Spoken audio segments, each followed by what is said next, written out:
Bonjour à tous les trois. Bonjour. Bonjour.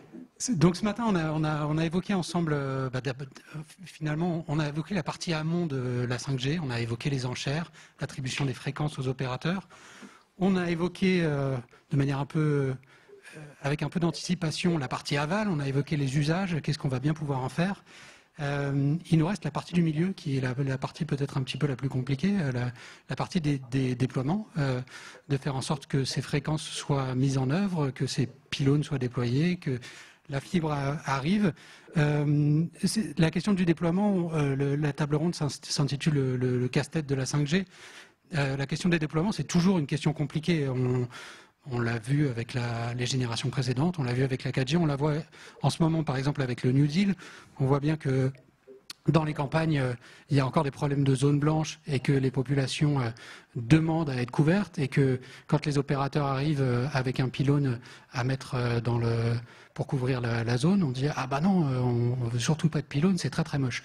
Donc il y a une forme d'injonction contradictoire qui rend l'équation complexe dans sa réalité de terrain, en plus d'être une équation complexe économiquement pour les opérateurs, de savoir où est-ce qu'on met concrètement les réseaux pour que ça soit rentable. La question va se poser demain aussi avec les industriels. J'ai envie de dire, la première réflexion qu'on avait faite tout à l'heure, c'était que la promesse de la 5G, c'était les débits x10. Pour l'instant, la 5G, c'est surtout les problèmes x10 pour les opérateurs, pour les industriels, etc.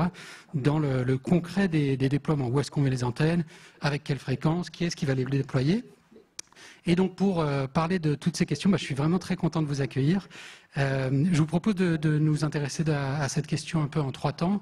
D'abord évoquer avec vous la question de l'acceptabilité sociale, parce que la 5G, plus que les générations précédentes, a l'air de susciter des levées de boucliers vraiment très fortes. Ensuite, peut-être regarder les enjeux techniques du déploiement et puis évoquer particulièrement la question du déploiement sur les sites industriels. Et pour ça, je suis vraiment ravi de vous accueillir, Madame Hoffman, à titre de directrice de la connectivité d'Engie, pour partager les attentes d'un industriel et puis peut-être plus largement des industriels français. Donc sur cette première partie, sur l'acceptabilité sociale, la première remarque que je me fais, c'est cet été et au printemps dernier, on a vu que, en tout cas médiatiquement, il y a eu beaucoup d'échos sur des incendies d'antennes qui ne visaient pas d'ailleurs particulièrement des antennes 5G. Je crois que dernièrement, il y a eu un site dans la région de Grenoble qui a été touché, et c'était un site qui concernait la TNT, donc, et qui a mis des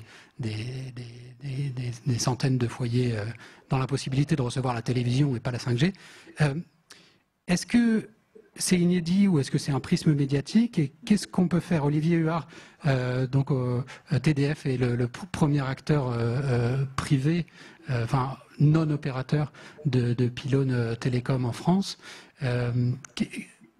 Est-ce que cette question, elle s'est posée sur les générations précédentes, et s'il y a vraiment un regain de contestation presque violente, qu'est-ce qu'on fait? Alors, on a subi effectivement un certain nombre d'incendies, une bonne dizaine ces derniers mois, avec une accélération très substantielle, puisque l'année dernière, on était à peu près à 1 par mois, 1 tous les 6 semaines. Et pendant le confinement, autour du mois de mai, on était quasiment à 2 par semaine. Mais ça n'avait rien à voir avec la 5G en tant que telle, puisque en fait, paradoxalement, aucun des sites n'émettait encore en 5G. Donc on ne peut pas dire qu'il y a un effet comment dirais-je, d'accélération ou de différence entre la 4G et la 5G. Là, c'était typiquement des sites en 4G ou comme vous l'avez rappelé, en TNT et en FM. Donc, oui, ces incendies se sont fortement accélérés. Ce sont vraiment des actes répréhensibles, préoccupants. Alors, comment est-ce qu'on gère ça? Eh bien, premièrement, on est très en relation avec les autorités pour poursuivre le plus possible ces faits, ces actes qui sont répréhensibles et préoccupants. Et je crois d'ailleurs que ces derniers mois, il y a eu quelques arrestations. Ce qui était là aussi assez inédit, puisque jusqu'ici, ça n'était pas allé jusque-là. Mais ce que nous faisons également, c'est que eh bien, nous travaillons à renforcer la sécurité de nos sites. Ça, c'est très très important. Puisque c'est pas uniquement les très très gros sites qui sont touchés, mais ce sont des sites de taille intermédiaire, souvent des sites d'accès difficile. Alors bien sûr, et je vais en terminer là-dessus, selon la typologie des sites et l'étendue des dégâts, le préjudice est important.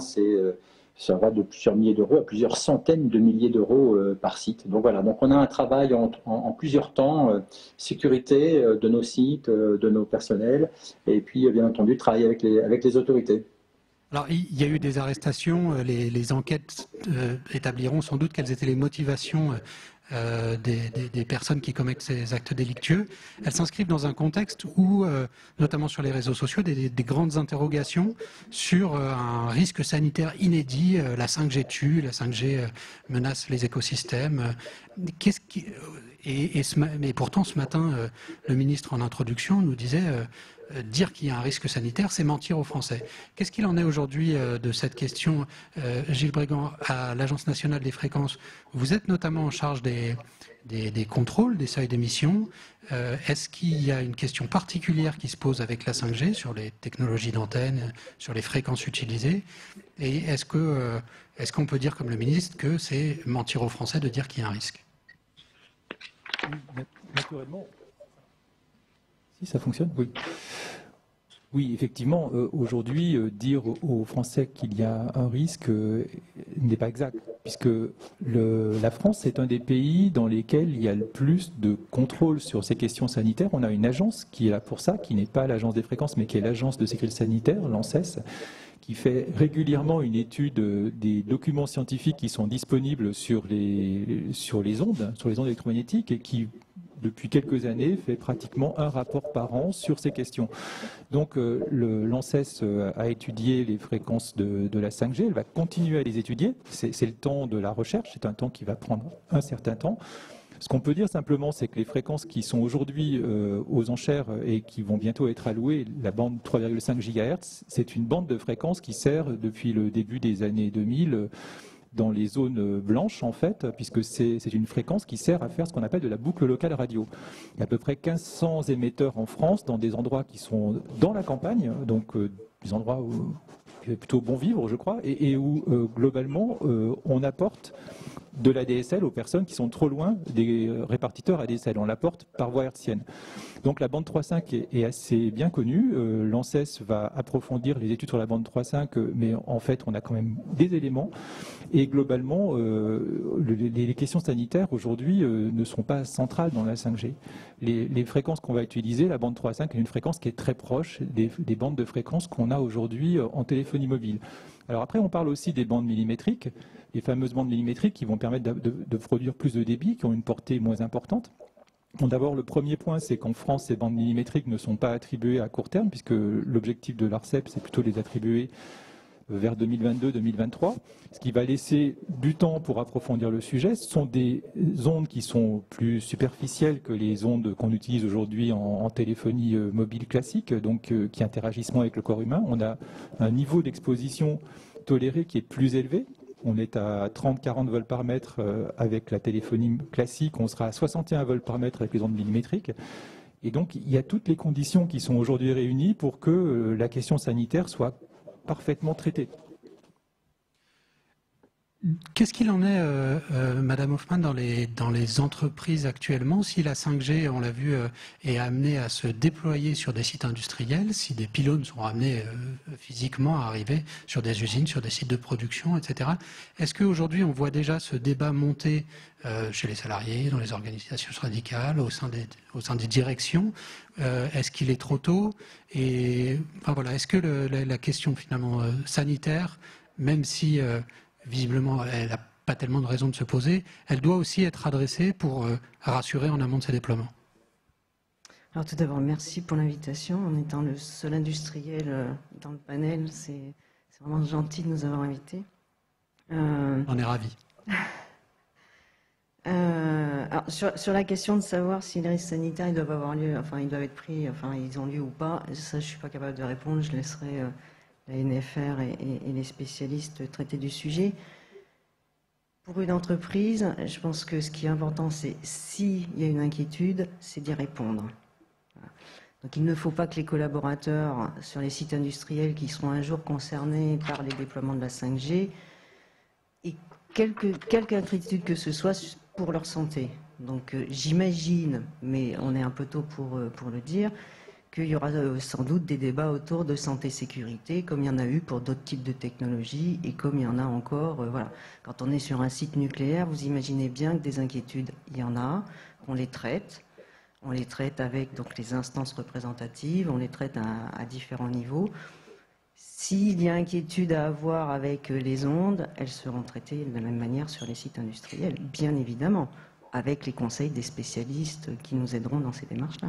Est-ce que plus largement que la question sanitaire, les entreprises ont un rôle à jouer dans l'accompagnement de la société? Il y avait une source ministérielle qui se réjouissait récemment que la mairie de Brest soit en train de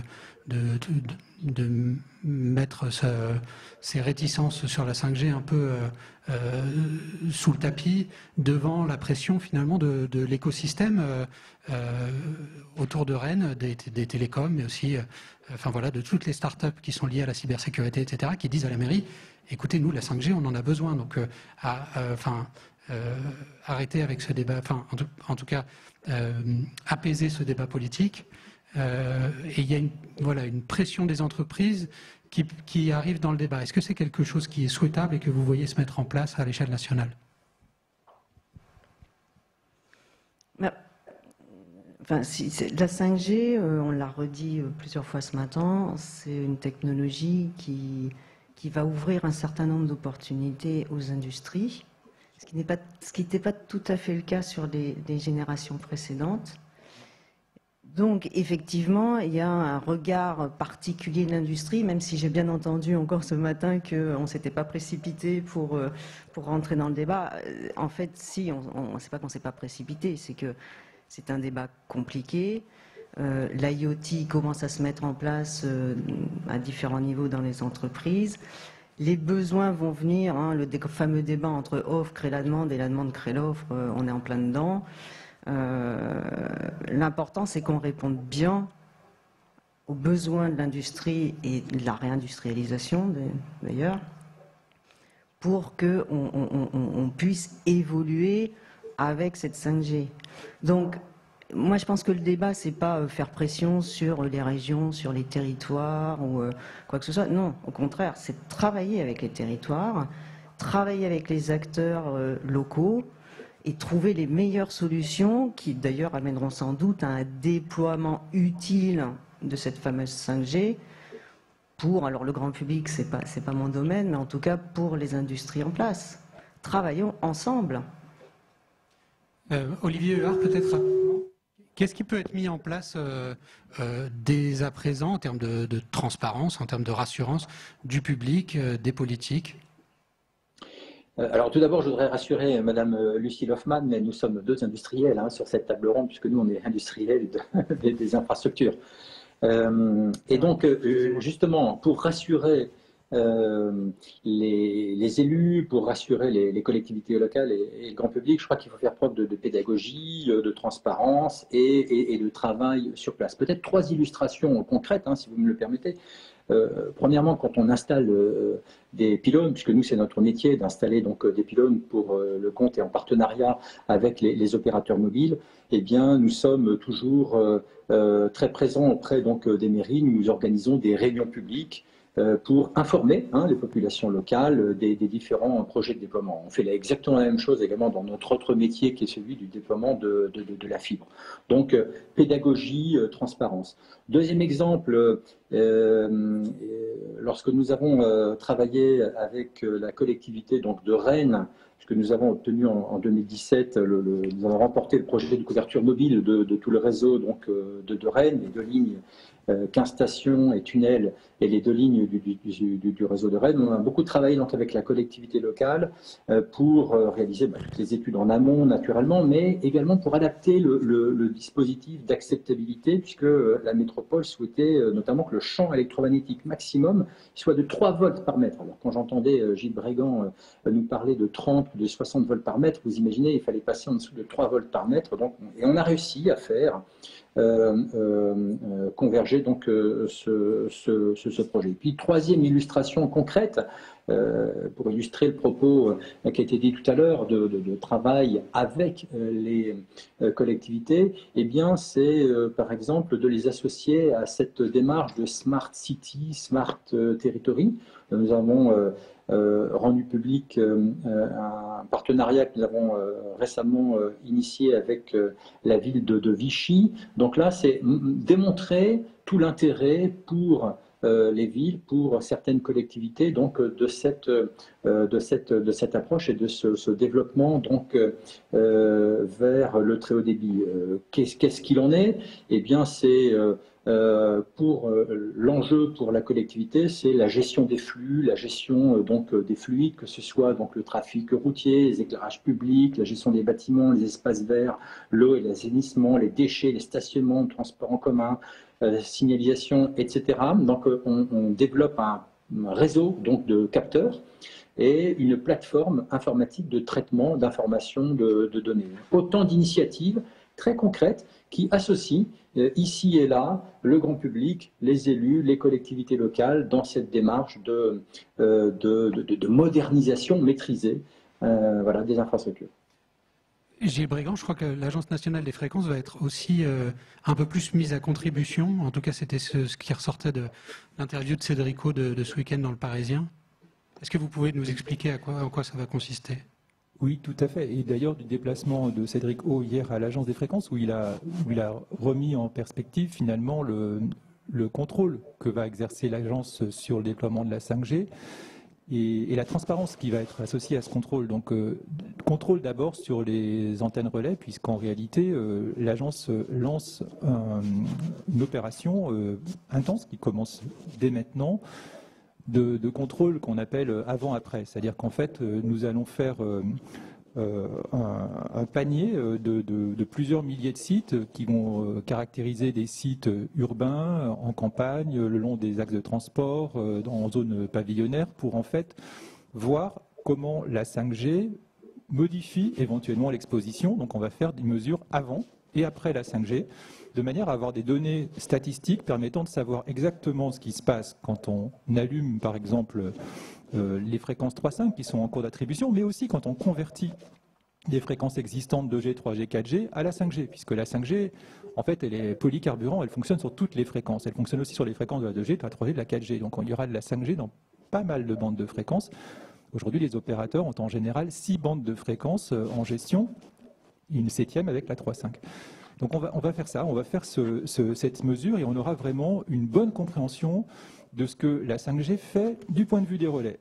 Mais c'est aussi ce qu'a évoqué tout à l'heure le représentant de Free, il y a la question des terminaux. L'exposition du public, en réalité, elle est beaucoup plus due aux terminaux. Et donc on intensifie aussi nos contrôles de DAS, puisqu'on va multiplier par 2 le nombre de terminaux qui vont être prélevés sur le marché, dans les boutiques, notamment des terminaux 5G, et on va vérifier que le DAS est toujours conforme aux obligations, c'est-à-dire inférieur à 2 watts par kilo. Et puis peut-être pour terminer aussi, on parle beaucoup de transparence et de lien avec les collectivités locales, et moi je m'en réjouis dans ce que j'ai entendu ce matin. Mais la transparence, c'est un peu comme l'amour. En fait, il n'y a pas de transparence, il n'y a que les gestes de la transparence. Et aujourd'hui, ce qui est vraiment important, et je le réaffirme, puisque le ministre l'a demandé et l'a écrit aux opérateurs, il est important que les opérateurs fassent des dossiers d'information mairie pour tous les sites qui vont démarrer en 5G. Ça ne veut pas dire seulement les sites qui vont recevoir la fréquence 3,5 gigas en cours d'attribution. Ça veut dire aussi informer toutes les mairies des fréquences qui, bientôt, vont être transposées en 5G. Si un site, sans modification importante du site, d'un seul coup, se met à moduler non pas en 3G, mais en 5G, Il faut que les mairies soient informées. Et donc ça, c'est vraiment une demande importante de notre part, qui est que cette information aille aux mairies. Parce qu'on ne peut pas admettre qu'un jour, une mairie découvre que certains des administrés captent la 5G alors que personne ne leur a dit. Que sa bonne vieille antenne 4G est devenue 5G sans qu'ils s'en soient rendus compte. Voilà, ce qui peut être en fait très rapide puisqu'il suffit de changer 2 cartes électroniques pour qu'une antenne devienne 5G. J'entends aussi que finalement les téléphones, les terminaux sont presque plus problématiques que les antennes sur la question de l'exposition aux ondes, comme on l'a vu précédemment sur les tables précédentes sur la question environnementale. Alors on a beaucoup dit ce matin finalement que l'enjeu environnemental, le patron de Free le disait encore, c'est les terminaux, ce qui pollue, c'est les terminaux. Il y a quand même un effort à faire sur les réseaux. Je crois, Madame Hoffmann, il y a une activité d'Engie qui est peut-être un peu moins connue là-dessus, sur comment est-ce que finalement on imagine un réseau, comment on imagine et comment faire entrer sa consommation énergétique dans l'ensemble des questions qui vont amener à sa configuration, sa meilleure configuration. Alors les questions environnementales, c'est comme les questions sanitaires, hein, faut y répondre. S'il y a des inquiétudes, il faut répondre. Ça, c'est le principe de base. En plus, chez Engie, nous, on est un acteur de la transition énergétique et de la transition écologique. C'est la raison d'être du groupe. On doit accompagner nos clients dans leur propre transition. Les solutions numériques, on l'a déjà dit ce matin et dans d'autres occasions, c'est une partie du problème, c'est vrai, c'est aussi une grande partie de la solution. Donc bien évidemment, il faut qu'on s'intéresse à ces solutions-là. Pour rebondir sur ce que disait Olivier Huard, quand on est face à un client territoire qui veut mettre en place un territoire intelligent, hein, c'est pas un scoop, on a gagné Angers. Quand on est face à la multiplicité des capteurs et des applications qu'on veut mettre en place et faire remonter sur cette fameuse plateforme qui va gérer le territoire, eh ben, faut des réseaux, parce que les données, elles passent pas par l'air, ou c'est pas le virus, quoi. Donc, face à un client comme ça, c'est le sujet en ce moment, c'est plutôt la multiplicité des réseaux, en fait. Il y a des couches et des couches et des couches de réseaux sur un territoire. Il y a encore de la 2G, il y a de la 3, il y a de la 4, il y a du cuivre, il y a de la fibre, enfin, il y a du LP1, voilà. Donc, comment on travaille avec les territoires pour réfléchir à peut-être des architectures qui vont accompagner le développement du territoire intelligent tout en réduisant la consommation énergétique et en accélérant la transition écologique. C'est ça la demande des territoires en ce moment. Donc voilà, donc nous on a effectivement une activité qui est plus ou moins connue, mais certains doivent la connaître sans doute, hein, qui est une activité de planification des architectures de réseau, en fait, puisqu'on a racheté en 2014 une entreprise qui s'appelle Cyrabel, qui est bien connue en Bretagne, et donc près de Rennes, Monsieur Huard peut-être la connaît, et l'idée maintenant, c'est à partir, donc, il travaille effectivement à partir de théorie du signal pour architecturer au mieux les réseaux mobiles. Et l'idée, c'est peut-être d'introduire de nouvelles variables dans ces constructions d'architecture, notamment la consommation énergétique, parce que j'entends depuis ce matin que effectivement la 5G consommera beaucoup moins. Ce qui n'a pas été précisé, c'est est-ce qu'on est en train de parler de consommation unitaire ou de consommation globale sur une architecture donnée. Voilà, si on multiplie les antennes, il n'y a aucune raison pour que ça consomme moins. Si on a plus d'équipements, même si chaque équipement consomme moins, mais qu'on en met plus, il y a un moment, il y a quand même un effet d'échelle, mais peut-être que ça pourrait être complété. Donc voilà, donc il faut aider les clients à prendre des décisions. Alors là, je vous ai parlé d'un territoire comme Angers, mais ça peut être aussi des clients entreprises, notamment au niveau des réseaux privés, mais on y reviendra sans doute. Voilà, il faut accompagner les gens dans leur réflexion autour de ces architectures réseau. Je vous remercie. Je pense qu'on a pas mal couvert cette question de l'accompagnement, à la fois sur le volet sanitaire, sur le volet environnemental. Si on rentre dans le concret des déploiements,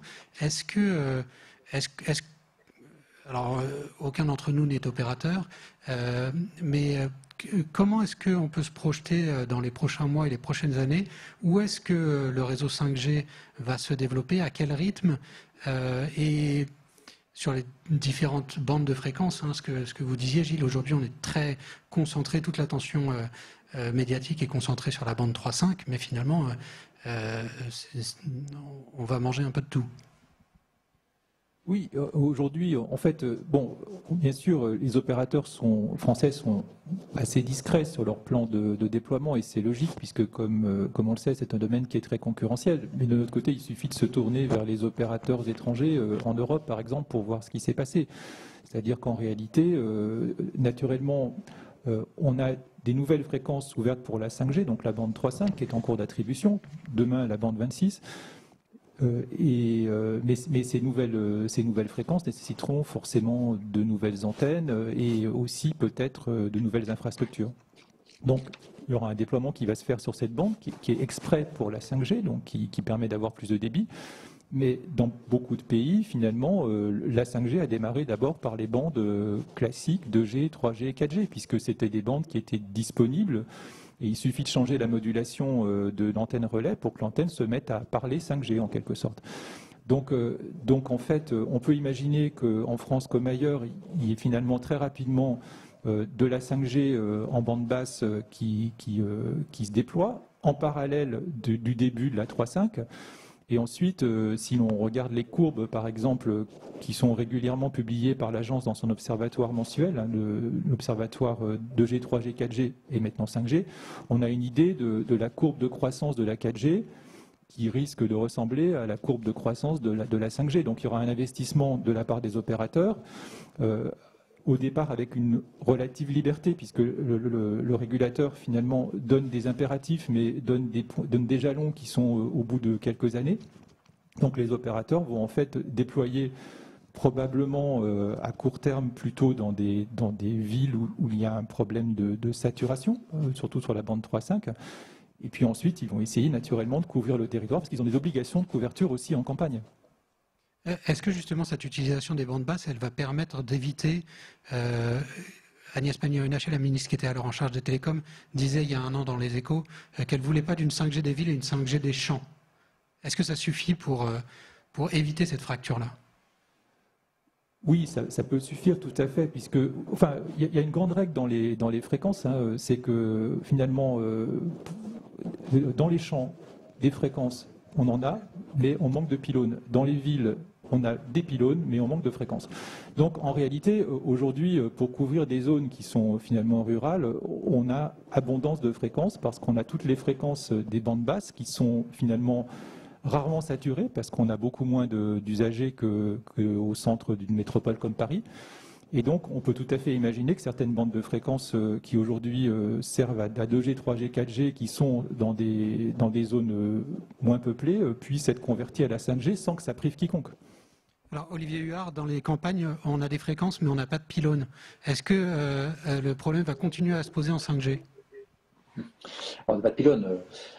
Même de plus en plus de pylônes. Enfin, nous, on en a déjà à peu près 11 000 à peu près en domaine rural et en domaine périurbain. Donc, c'est peut-être un peu rapide de la part de Gilles Brigand. Mais sur le fait d'éviter la 5G des villes et la 5G des campagnes, moi je crois qu'on peut simplement rappeler par exemple toutes les obligations, Gilles l'a mentionné, données par l'ARCEP dans le cadre des licences autour de la bande des 3,5 GHz. Hein. Il y a quand même un objectif clairement affiché de 100% de couverture en 5G à l'horizon 2030, avec des obligations de déploiement par opérateur, donc avec un débit minimal de 100 mégabits par seconde, avec un rythme qui est assez cadencé, hein, point de passage en 2021, au moins 3000 sites par opérateur en 5G en 2021, 2024 8000 sites, 2025 10 500 sites, et en 2030, tous les sites utilisés par chacun des opérateurs devront être passés donc en 5G. Alors ça, c'est la couverture, mais après, il y a aussi l'obligation d'augmenter les débits. Donc il y a un autre calendrier qui est le passage de 100 mégabits par seconde à 240 mégabits par seconde, avec un échéancier important. 75% de tout le réseau de chaque opérateur couvert à fin décembre 2022. Donc 2022, c'est bientôt, hein, c'est dans 2 ans, 75% du réseau, 85 2024, 90 2025 et 100% 2030. Obligation également de couvrir la totalité des axes routiers, les routes principales et les autoroutes. Et puis engagement donc, de transparence des opérateurs, à la fois vis-à-vis du grand public, on l'a rappelé, je ne vais pas le développer, avec obligation de publication trimestrielle de toutes ces informations, et engagement de transparence des obligations vis-à-vis de l'ARCEP. Donc moi, je crois que on a toutes les conditions pour garantir une couverture progressive très ambitieuse de tout le territoire, les villes, les zones périurbaines, les zones rurales. Historiquement, TDF a été un fervent partisan par nature de la mutualisation des infrastructures passives. Récemment, on a vu se mettre en place pas mal de towerco chez les opérateurs eux-mêmes. Est-ce que ce mouvement-là, qui est un mouvement financier finalement, il traduit aussi une acceptation plus générale du secteur qu'il faut aller vers plus de mutualisation pour l'environnement, pour la réduction de la fracture campagne-ville, etc. La question m'est posée, c'est ça? Absolument. Oui, enfin, je crois que les différents opérateurs ont souhaité disposer en grande partie de leur propre towerco. C'était aussi un mouvement financier pour externaliser donc, de la valeur. Ils jugeaient que la valeur des infrastructures était moins bien mise en valeur si elle était noyée dans une activité donc d'opérateur au sens large. Donc ça, c'est le premier élément. Alors, pourquoi ensuite les valorisations ont atteint des sommets? C'est parce que les perspectives de croissance sont importantes, et elles sont importantes notamment parce qu'elles sont tirées vers la généralisation de la 4G et également le déploiement massif de la 5G. Donc, oui, je crois que c'est important de bien garder ça en tête. Nous, en ce qui concerne TDF, nous avons un rôle d'acteur indépendant, donc on travaille de façon très neutre et très ouverte avec l'ensemble des opérateurs. On leur apporte une approche industrielle, c'est-à-dire à la fois de la conception des études en fait électromagnétiques sur la couverture, de la conception en fait des pylônes à la réalisation des pylônes. Nous avons nous-mêmes notre propre activité donc de construction de structures métalliques naturellement, et la préparation à l'apport de tous ces pylônes dans le réseau. Donc, nous en construisons également. Nous avons construit à peu près 1000 pylônes dans les 24 derniers mois. Et nous avons en plan d'en construire encore 1500 dans les 2 à 3 ans donc à venir, ce qui traduit bien une dynamique très très forte de couverture, pas uniquement dans les grandes villes, mais également dans les zones périurbaines et dans les zones rurales. Merci. On l'a bien décrit précédemment. La 5G est un réseau qui va être de conception différente à terme, en tout cas d'ici dans les 3-4 prochaines années en France, des réseaux préexistants, notamment avec une décentralisation des cœurs, finalement la nécessité de construire un peu partout sur le territoire des petits data centers qui vont permettre d'avoir la latence réduite, enfin tous les bénéfices à terme de la 5G, notamment au bénéfice des industriels, notamment au bénéfice des usines et des sites de production. Est-ce que ces infrastructures-là, ou même on peut penser aux pylônes, parce que finalement, parfois, ils vont arriver dans des zones où il n'y a qu'un acteur industriel qui est intéressé. Est-ce que ces infrastructures-là, aujourd'hui, il est question, il est envisagé que les industriels participent soit à leur conception, soit à leur financement? Est-ce qu'il y a des dialogues aujourd'hui avec les opérateurs de ce point de vue-là? Ou est-ce qu'il est trop tôt? Est-ce que la question ne se pose pas? Je pense que la question se pose. On démarre les discussions avec les opérateurs sur ces sujets d'infra. Effectivement, si alors le pylône, je suis pas sûre parce qu'il se virtualise pas très bien le pylône, mais pour ce qui est du data center, qui se virtualise assez bien, et donc du cœur de réseau, hein, on en a parlé, enfin les tables rondes précédentes en ont parlé. C'est une vraie question, le cœur de réseau et ce qu'il va contenir en fait grâce à cette virtualisation et notamment aussi à la cloudification, c'est pas très joli comme terme, mais de ces cœurs de réseau. On est en train de se retrouver un peu, si je fais une analogie avec ce qui s'est passé quand le cloud est sorti pour les applications d'entreprise, etc. Est-ce qu'on va vers des solutions hybrides où on aura du public, du privé, enfin, comment tout ça va s'organiser? Je pense que c'est devant nous et qu'effectivement, c'est peut-être l'opportunité là de travailler vraiment. Comme disait Sébastien Soriano tout à l'heure, c'est comment on construit un écosystème plus ouvert, hein, puisqu'on sait maintenant que les télécoms et l'IT, cette convergence, la télécom-IT, va nécessiter qu'on dialogue beaucoup plus, puisqu'on va rentrer beaucoup plus dans les activités cœur des entreprises, des verticaux. Donc, par nécessité, il va falloir qu'on travaille avec les opérateurs. Donc, c'est sans doute, la 5G est sans doute l'opportunité de ce travail commun, ouais.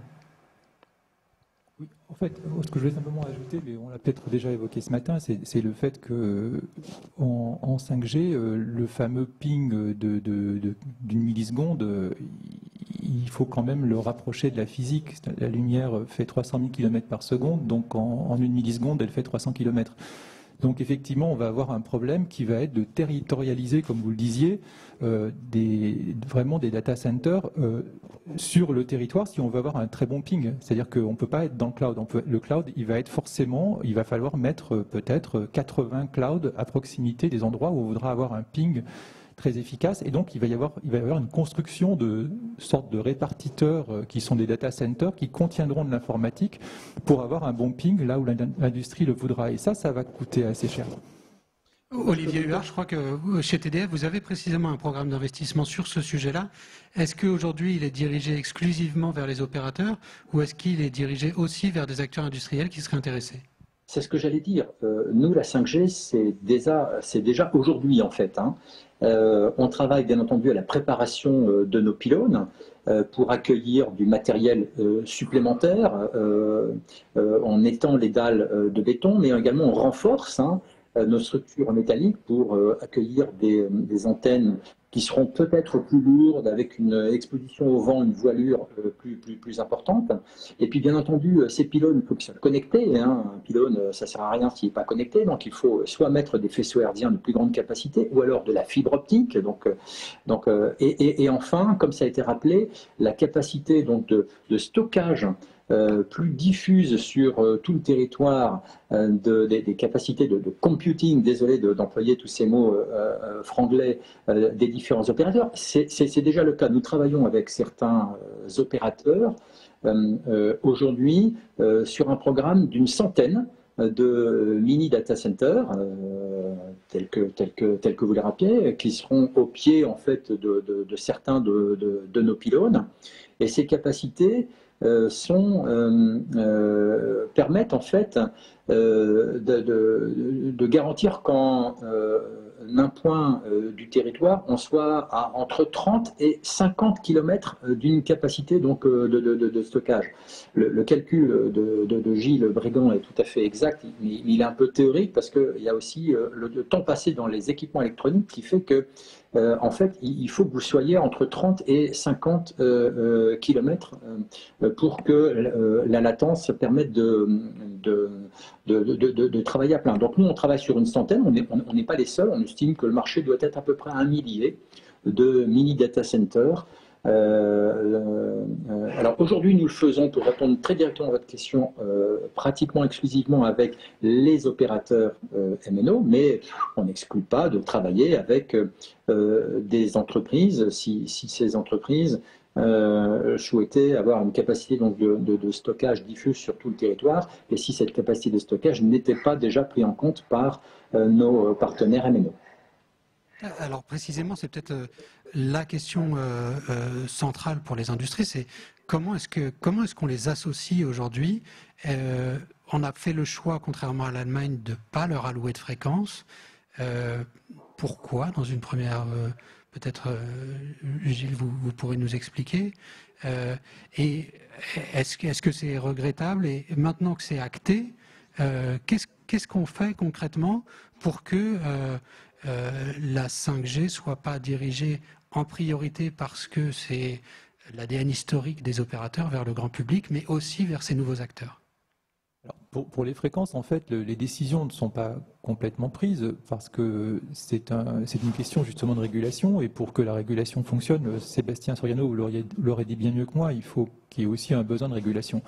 Donc aujourd'hui, les industriels sont en train d'observer la situation et sont en train de faire des suggestions, des demandes.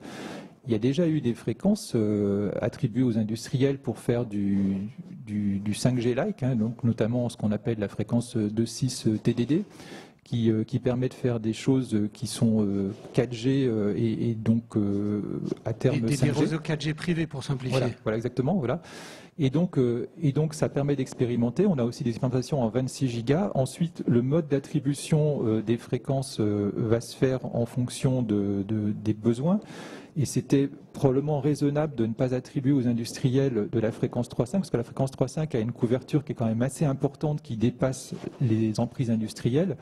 Donc aujourd'hui, on a des fréquences en réserve. Donc on a à court terme le 2.6 TDD qui est déjà attribué localement, mais on a aussi la 26 gigas qui est en expérimentation et qui sera peut-être demain allouée à des acteurs qui ne seront pas des opérateurs. C'est tout ouvert. Et on a en plus 2 gammes de fréquences qui ont été dégagées par la NFR au niveau international, qui sont à 42 et à 66 gigas, qui permettent aussi de faire des choses tout à fait intéressantes à très haut débit. Madame Hoffmann, est-ce que vous entendez ce discours et est-ce que vous pensez finalement que les industriels ont intérêt à attendre la libération des fréquences 26, 44, 66 ? Je pense qu'il faut réfléchir par rapport aux caractéristiques des besoins industriels, en fait. Et donc, bon voilà, pour l'instant, l'attribution des fréquences, le démarrage de l'attribution des fréquences en 3.5 a été fait sur les opérateurs télécoms, très bien. Maintenant, c'est effectivement comment on regarde nos besoins, nous industriels, quelles sont les caractéristiques en termes de latence, de débit, etc., de sécurisation, voilà, pour apporter la bonne réponse. Alors après, moi, qu'on me dise, si j'ai des opérateurs qui m'apportent la bonne réponse, allons-y. Si j'ai pas la bonne réponse, et c'est pour ça qu'il y a quand même pas mal de réseaux privés qui se sont déployés, qui vont continuer à se déployer, c'est parce que pour l'instant, les réponses sont peut-être pas suffisantes en termes, effectivement, de qualité de service pour les industriels. Mais ça a été dit tout à l'heure, hein. Le métier d'un opérateur télécom, c'est quand même d'abord de servir le grand public. Et donc derrière, la qualité de service pour les industriels, elle est peut-être plus compliquée à tenir. Et les technologies jusqu'à maintenant permettaient peut-être pas de satisfaire ces besoins-là. La 5G, c'est une rupture technologique pour la partie industrielle. Donc il faut vraiment que si c'est les opérateurs qui gardent le marché et qui déploient ce marché de la 5G, il faut qu'ils puissent nous donner les bonnes conditions pour que nous puissions faire notre activité. Voilà. Est-ce qu'il y a eu urgence ? Est-ce qu'il y a une urgence ? Non, je ne pense pas qu'il y ait une urgence. Enfin, on est sur des perspectives de long terme, aussi bien pour les opérateurs, bien sûr, pour leurs investissements, mais j'allais dire, nous aussi, on est sur des investissements de long terme, ça se réfléchit. Si on doit investir sur des réseaux, on ne va pas le faire. On investit pour des années et des années. Hein, les amortissements de ces investissements-là sont très importants, mais de la même manière que on réfléchit beaucoup avant de construire une centrale hydraulique ou un parc éolien, ou parce qu'on sait très bien qu'on ne va pas changer la technologie tous les 4 matins. On investit donc sur de la techno pour les 20, 30 prochaines années. Donc les pas de temps sur ces infrastructures-là, c'est la même chose. Donc il va falloir réfléchir. On voit bien que les usages sont pas encore vraiment... Enfin, on commence à les développer. Ce qui est sûr, c'est que plus ça va, plus nos propres activités sont liées à de la production de données et vont travailler avec de la donnée. Donc De plus en plus, les technologies numériques s'intègrent dans nos propres technologies. Un parc éolien, c'est fibré. Une centrale, c'est fibré. Ou alors, il y a aussi... enfin, ça dépend après parce qu'il y a des réseaux spécifiques. On ne peut pas avoir d'étincelles, etc. Donc, il faut faire attention. On est dans des zones ATEX, ce qu'on appelle. Mais... Donc, et on a de plus en plus besoin, pour équilibrer nos propres activités, d'avoir de la donnée. Et plus il y aura de la donnée, plus on aura besoin de capacité. Et plus on aura besoin de capacité, plus on aura besoin de travailler sur des infrastructures télécom qui pourront nous donner ces capacités. Voilà. Enfin, il n'y a rien de très neuf. Ça a démarré il y a quelques années. Ça s'accélère, c'est sûr, parce que ça va aussi de pair avec la transition écologique et la transition énergétique. J'imagine aussi la crise sanitaire et le plan de relance qui l'accompagne. Et la crise sanitaire qui a encore accentué ces effets-là, bien évidemment, et qui demande, en fait, ce que ça change, la crise sanitaire quand même, c'est que ça produit une accélération des demandes sur la transition écologique. Voilà. Et ça, je pense que ça nous concerne tous. On est arrivé au terme du temps qui nous était imparti. Je vous remercie vraiment tous les trois. Vos expertises complémentaires, je trouve, ont permis un débat très riche. Éventuellement, s'il y a une ou deux questions dans la salle pour nos trois interlocuteurs, et puis après on mettra fin à cette matinée d'échange.